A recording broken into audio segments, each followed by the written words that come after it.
It's the first time since 2012, that there are no British actors nominated for Best Actor or Best Actress. Yeah, British spokesperson said, yeah, well, at least we arrest our pedophiles. So, we got that going for us. As you know, there are some countries whose leaders don't support free speech. I'm not at liberty to say which. Let's just leave it at North Korea and CBS. Hey guys, Adam is here. The cameras were rolling. The stars were gleaming. 1 billion people were watching around the globe. And somewhere in Mar-a-Lago, sitting alone with his phone and his rapidly deteriorating grip on reality, Donald Trump was doing what he always does when the spotlight shines somewhere else. He was melting down. No. We're coming to you live from the Has a Small Penis Theater. Let's see him put his name in front of that.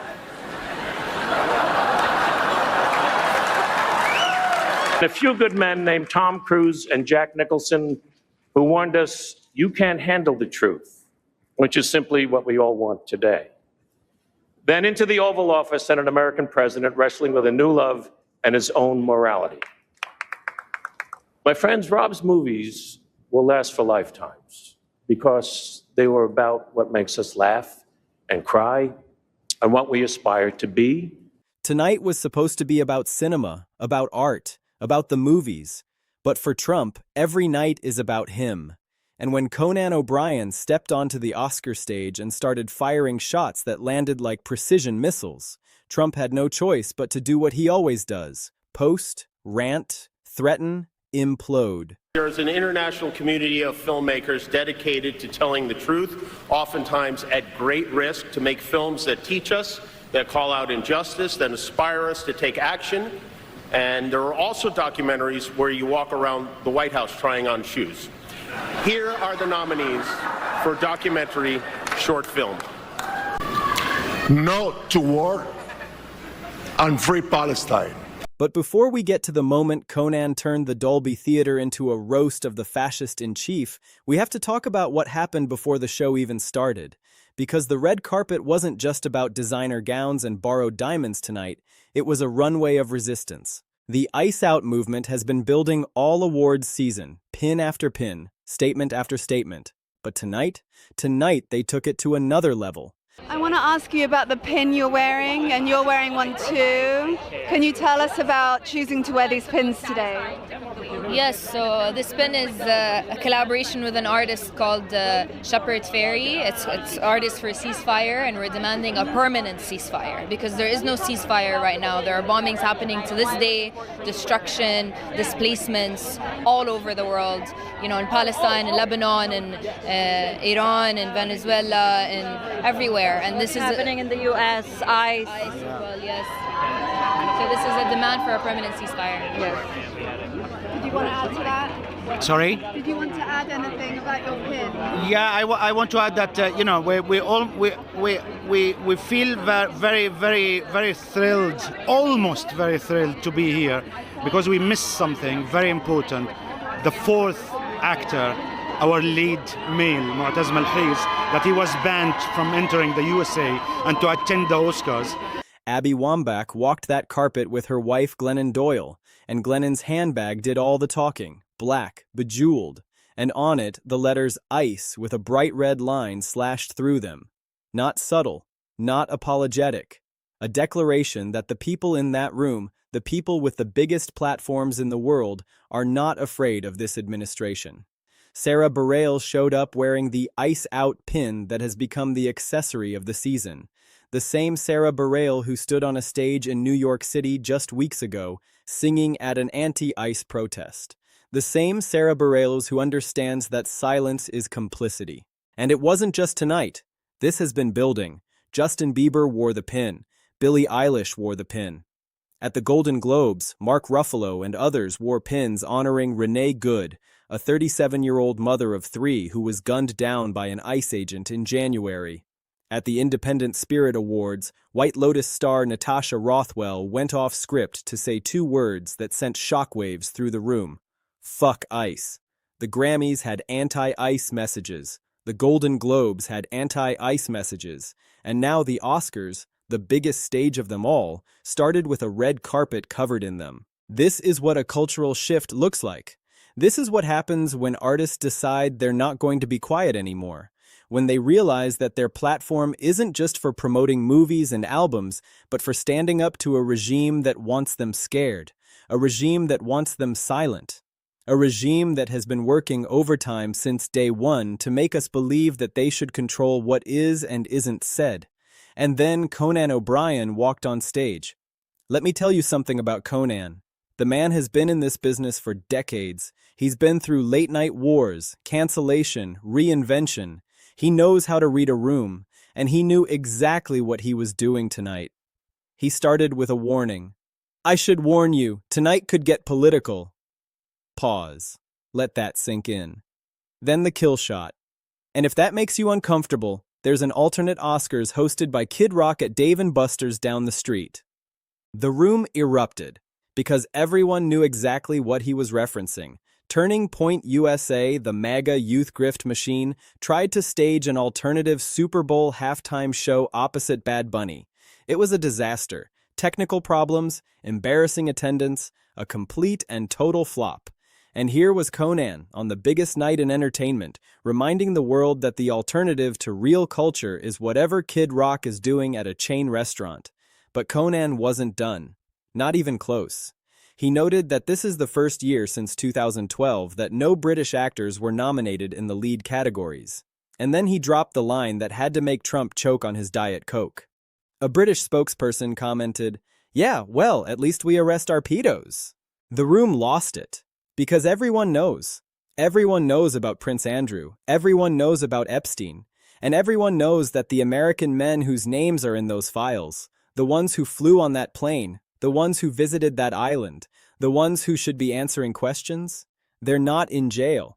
They're in the cabinet. They're in the White House. They're running the government. Conan didn't have to say their names. He didn't have to point fingers. The implication hung in the air like smoke. And then there was the joke about Hamnet, a Best Picture nominee about Shakespeare's wife giving birth alone in the woods. Conan's punchline? Or what we call in America affordable health care. Devastating. Simple. True. But my favorite moment came after the first commercial break. Conan welcomed everyone back to the theater and said, "Welcome back to the has a small penis theater." Then he looked up at the marquee. Let's see his name. Put that on. The Donald Trump has a small penis theater. It has a ring to it, doesn't it? Much better than whatever he's trying to do with the Kennedy Center. Much more honest. Much more accurate. If Trump is going to put his name on things, at least this one would be truthful. And here's the thing. 1 billion people watched that. 1 billion people around the world heard those jokes. 1 billion people laughed at Donald Trump. How do you think that sat with a man who just hours earlier was posting unhinged rants about AI images and treason? Let's look at what Trump posted tonight, because it's a window into a broken mind. He started ranting about Iran, about how they're masters of media manipulation, about how they use AI to create fake images of the war, about how they show phony kamikaze boats and buildings on fire that aren't really on fire, about how they supposedly showed the USS Abraham Lincoln burning when it wasn't even shot at. And then he said this. In a certain way, you can say that those in the media and the outlets that generated it should be brought up on charges for treason for the dissemination of false information. Treason. For sharing images, for using AI, for doing exactly what his own administration does every single day. The Trump administration has deregulated AI to the benefit of tech billionaires. They've shared manipulated content. They've taken clips from video games and movies. I've seen them, you've seen them. Call of Duty footage repurposed as war footage to make the conflict look like a video game. Rocky montages edited to look like military victories. And Trump wants to charge other people with treason for doing the same thing. The hypocrisy is staggering, but it's also revealing. Trump is scared. He's scared of the cultural tide turning against him. He's scared of 1 billion people laughing at him.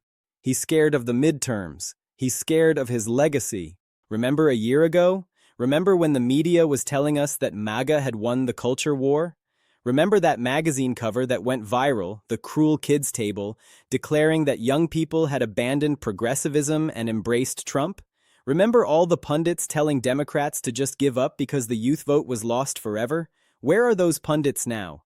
Young people can't afford homes, they can't afford rent, they can't find good jobs. They're watching their friends die in an illegal, unnecessary war that Trump started and can't finish. They're being saddled with debt they'll never pay off. They're inheriting a destroyed housing market, a crumbling middle class, a world that octogenarian politicians broke and left for them to clean up. And they're pissed.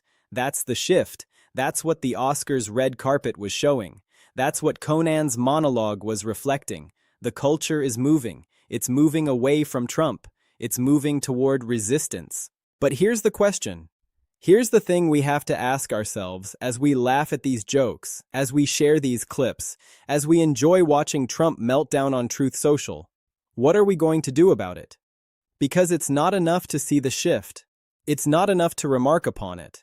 It's not enough to smile and say, yeah, let's go win those midterms, and then do nothing. We've done that before. We watched the culture shift in 2018 and 2020, and then we let it slip away because we didn't organize, we didn't build, we didn't do the work.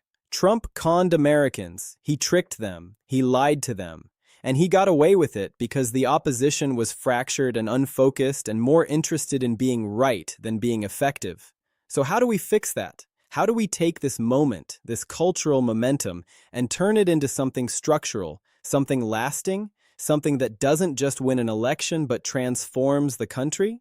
Because the world is watching. 1 billion people watched Conan roast Trump tonight. 1 billion people saw the anti-ICE messages on the red carpet. 1 billion people heard the jokes about Epstein and pedophiles and small hands and failing wars. And they laughed. They laughed because the world hates this administration. They laughed because the world sees what's happening. They laughed because Trump has made America a joke, a cautionary tale, a punchline. But here's the thing about punchlines. They only land if the joke is true. And the joke is true. Trump is weak. Trump is scared. Trump is melting down while the cameras roll and the stars shine and the culture moves on without him. So let's enjoy this moment. Let's share these clips. Let's laugh at the has a small penis theater and the Kid Rock alternatives and the British pedo jokes. But let's also recognize that this moment is a gift. It's an opening. It's a chance to do something different, to take the energy and the anger and the laughter and turn it into action, into organization, into votes. Because Trump will keep posting. He'll keep melting down. He'll keep threatening treason charges for anyone who makes him look bad. But if we do this right, if we take this cultural shift and build something real, the next time Conan O'Brien stands on that stage, Trump won't be posting from Mar-a-Lago. He'll be watching from a cell. Or, we could just laugh and do nothing and wonder why we're having this same conversation in 4 years. Your move.